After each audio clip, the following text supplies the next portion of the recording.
यह कहानी मगन की है। वही मगन जिसके गले में एक मटका टंगा रहता था और कमर के पीछे एक झाड़ू बंधी होती थी। मटका इसलिए ताकि उसका थूक जमीन पर गिरकर उसे अपवित्र न कर दे, और झाड़ू इसलिए ताकि चलते वक्त उसके पैरों के निशान मिटते चले जाएं। मग्न और उसकी बस्ती के लोगों के लिए समाज का नियम क्रूर था।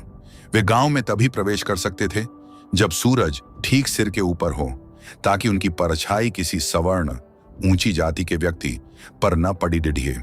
यह मग्न किसी अपराध का दोषी नहीं था, वह बस उस व्यवस्था का शिकार था जिसे लोग परंपरा कहते थे। कहानी उस दोपहर की है जब मगन अपनी बस्ती में निश्चिंत बैठा था। तभी अचानक एक पड़ोसी बदहवास सा दौड़ता हुआ आया और बोला, मगन, अनर्थ हो गया, तेरी बीवी को सांप ने काट लिया है। मगन के पैरों तले जमीन खिसक गई। उसकी बीवी दर्द से तड़प रही थी। बस्ती के एक बुजुर्ग ने सलाह दी, गांव के दूसरे छोर पर जो वैद्य जी रहते हैं वही इसे बचा सकते हैं, जल्दी करो। मगन ने घबराहट में पूछा, वैद्य जी के पास जाने का सबसे छोटा रास्ता कौन सा है? एक पड़ोसी बोला, रास्ते दो हैं, एक गांव के बीचों बीच से जाता है और दूसरा पूरे गांव का चक्कर लगाकर। गांव के बीच वाला रास्ता छोटा है, लेकिन क्या? मगन ने झल्लाते हुए पूछा। आज गांव के बड़े मंदिर में उत्सव है, पड़ोसी ने डरते हुए समझाया। वहां ऊंची जाति के लोगों की भीड़ होगी। अभी दिन ढल रहा है, हमारी परछाई लंबी बनेगी। अगर हमारी परछाई भी किसी पर पड़ गई तो वे हमें जीवित नहीं छोड़ेंगे। उन्होंने पहले ही चेतावनी दी थी कि आज अछूतों का गांव में आना मना है। मगन ने हताशा में अपना सिर पकड़ लिया। एक तरफ उसकी बीवी थी जिसकी सांसें उखड़ रही थीं, और दूसरी तरफ समाज की वह दीवार जिसे लांघना मौत को दावत देना था। वह चीखा, तो क्या करूं? उसे मरने दूं? तभी उसने फैसला किया। उसने अपनी बीवी के जख्म पर कसकर पट्टी बांधी और उसे अपनी गोद में उठा लिया। उसकी आंखों में एक अजीब सी जिद थी। उसने कहा, मैं अपनी बीवी को वैद्य के पास जरूर ले जाऊंगा, और वह भी गांव के बीच वाले रास्ते से। देखता हूं इंसान की जान बड़ी है या उनका धर्म। जल्दबाजी और घबराहट में मग्न अपने पीछे वह झाड़ू बांधना भूल गया जो उसके पैरों के निशान मिटाती थी। वह दौड़ पड़ा। गांव की गलियों में सन्नाटा था, लेकिन खिड़कियों से कई आंखें उसे घूर रही थीं। मगन हांफता हुआ मंदिर के पास पहुंचा। वहां उत्सव चल रहा था। तभी आसमान में सूरज की स्थिति बदली और मग्न की लंबी परछाई, जो अब तक उसके कदमों में थी, फैलकर वहां खड़े ऊंचे वर्ग के लोगों पर जा गिरी। अचानक शोर मच गया, अरे यह अछूत यहां कैसे?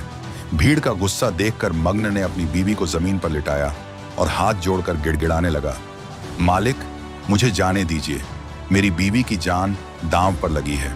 इसे वैद्य की जरूरत है, नहीं तो यह मर जाएगी। भीड़ में से एक व्यक्ति जो खुद को धर्म का ठेकेदार समझता था आगे आया। उसकी आंखों में दया नहीं, नफरत थी। वह चिल्लाया, एक नीच जान के लिए तूने हम सबका धर्म भ्रष्ट कर दिया।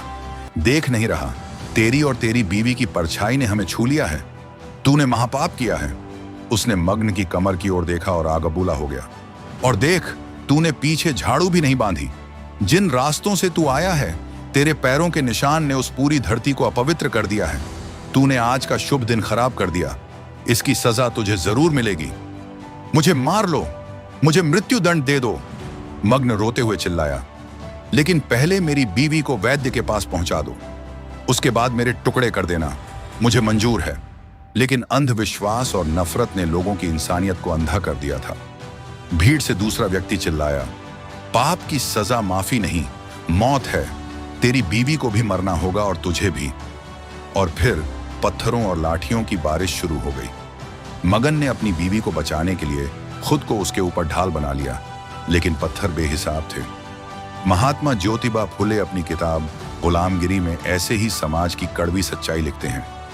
वे पूछते हैं कि यह कैसा धर्म है जो पत्थर की मूर्ति में तो भगवान देखता है, लेकिन जिंदे इंसान में उसे शैतान नजर आता है। यह धर्म नहीं, यह एक मानसिक गुलामी है। फुले कहते हैं कि अज्ञानता के कारण ही इंसान अपनी तर्क शक्ति खो बैठता है और पशुओं से भी बदतर व्यवहार करने लगता है। उस दिन गांव के बीचों बीच मग्न और उसकी बीवी की सांसें थम गईं।